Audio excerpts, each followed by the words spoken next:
भगवान विष्णु जी से नारद जी ने कहा कि धरती लोक में जो आपकी तपस्या करता है, आराधना करता है, वो तो दुख में रहता है, और जो आपका नाम नहीं लेता वो सुख में रहता है। भगवान ने कहा भ्रमण करके आते हैं, घूम कर आते हैं। दोनों साधु वेश में नीचे आए।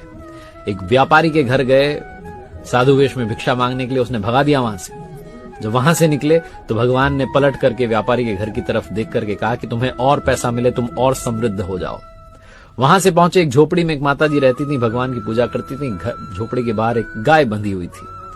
जाकर के भिक्षा मांगी तो माता जी ने कहा भोजन तो नहीं करवा सकती हूँ, दूध का इंतजाम कर सकती हूँ, गाय क्योंकि मेरे पास है। दूध का इंतजाम किया, आराम से उनको आसन पे बैठाया। उसके बाद जब वहां से चले तो पलट करके भगवान ने झोपड़ी की तरफ देख करके कहा कि तुम्हारी गाय बहुत जल्दी चल बसे।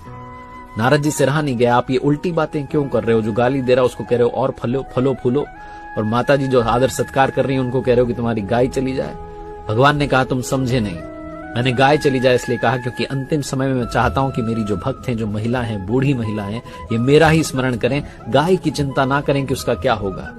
और व्यापारी को कहा और पैसे कमाओ, इतने पैसे कमाओ कि अंत समय में पैसा सोचो और तिजोरी के नीचे सांप बन करके जन्म लो। भगवान की लीला वही जानते हैं जो